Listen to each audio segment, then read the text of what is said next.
Hi, this is Tim of the 1916 Company. Welcome and thanks for logging on. If you love this watch, email me, Team Mosso at the1916company.com for purchase pricing and availability questions concerning this watch. Today, a 2025 release from Tudor. This is the Black Bay 68. A fascinating watch because it introduces a full-time 43mm offering to the catalog that doesn't involve some alternative case material like bronze, for example. At 43mm in diameter, this is the largest regular production Black Bay model. It is not a Pelagos, and it's a curious name, Black Bay 68, because by 1968, the Tudor Submariners had crown guards, dates were available. This is more like a bigger version of a 1950s Tudor Submariner, if you catch my drift. It's available in silver and blue dials. You can see in steel, 43mm in diameter, and profile, 13.8mm thick. It is made thinner by the absence of a date. 51.6 from lug to lug, 22mm is the spacing between the lugs. You can already tell this is a bigger kind of Black Bay. Even before I put it on my wrist, it is a much more massive machine, and it really takes up all of my wrist. So I believe that a 41mm Black Bay is a better match for my wrist. But if your wrist is big, especially if it's bigger than mine, this is going to be a good match. Now, if your wrist is exactly my size, well, I got to make the call one way or another. Let's zoom out for better perspective. I do think I could wear this. I would say my wrist is the smallest that can wear this. So 16 and up, you're good to go. Now, it's not super thick, and you can see with the sloped bezel and crystal, it should slip underneath most cuffs. So I don't see it being an impediment in that regard. It's just big, it's broad. And you can see down the barrel exactly what I mean by that. Over the top, okay, bracelet. Interesting here, we don't have the skeuomorphic rivet style bracelet that you see on a lot of the Black Bays. It's a 3-link design, very oyster inspired, satin finished links. You can see in profile they are polished. A conforming end link to mate it cleanly to the case. We've got some removable links that are fixed in place using screws.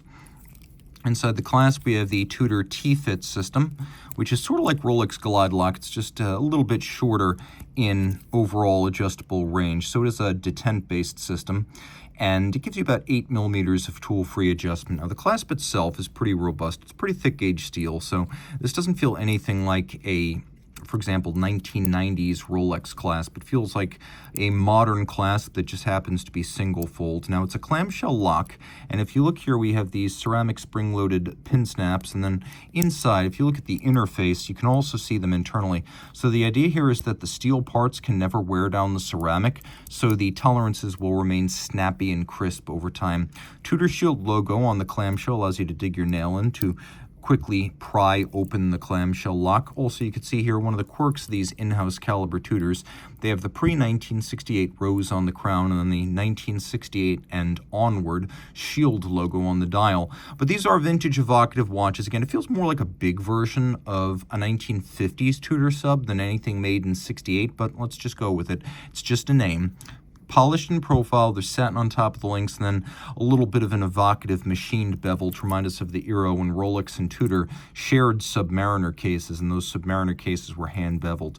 A little bit of a difference from the Pelagos. We have an aluminum insert on the bezel to give it more of a vintage look than ceramic. A nice micro knurling. I really appreciate this. I think this is even easier to grip, you know, wet, sweaty, gloved hands, any circumstances, than a Rolex bezel. It's a really fine and high traction, highly adhesive type of micro knurling. It is a 60-click bezel. Let's hear the sound. It's chunkier than a Rolex bezel. There's no doubt about that, but it has a high-quality feel. Now, line up the bezel pearl with the minute hand. Now you have a 0 to 60-minute count-up timer, which I have always mentioned I prefer to a chronograph. I just find dive bezels easier to read, and you don't have the later service costs of a chronograph either, so there's an economic argument for it as well. All three hands are loomed, and you can see that your backup dive timer is running in the dark. I think it's important on a dive watch to have a loomed seconds hand, because you really need to know if that minute hand is moving, and the naked eye often cannot discern. So taking a look at the dial, you can see there's some vintage elements here, but also some modern ones.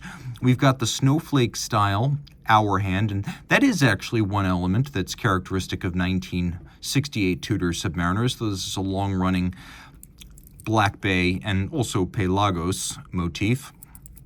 Taking a look, we have a chapter ring outboard, another vintage element, but all of the indices are applique rather than printed, and you can see everything that's a hand or an index on this dial has been blackened for contrast.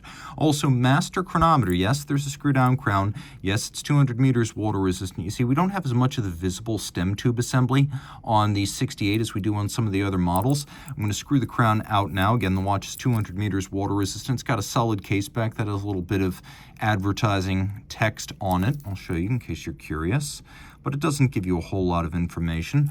200 meters water resistant. Inside we have the caliber MT 5601, which is now a master chronometer. So it's everything the COSC test is, which is a bare movement test after all, but then the fully cased up movement is tested in 6 positions for chronometry: winding efficiency, power reserve, shock resistance, water resistance, and anti-magnetism. So yes, this is the same master chronometer that you will find rated on Omega watches. The METAS standard created with the Federal Institute of Metrology in Switzerland. So it's a full test of the watch's chronometry, yes, but also durability.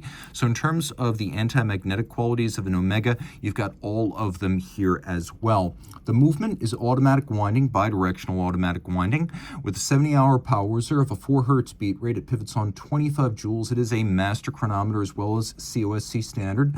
The 4 hertz beat rate ticks away under a full balance bridge with a free sprung balance, both for shock resistance, the free sprung balance also allowing for very precise adjustment, and once again, in service of anti-magnetism, anti-magnetic balance staff, escapement, and silicone hairspring, and it is a Tudor Kinesi in-house caliber. If you love this watch, reach out to Team Mosso at the1916company.com for purchase and pricing details. One more feature. I don't know if I was clear, but again, we do have stop seconds or hacking.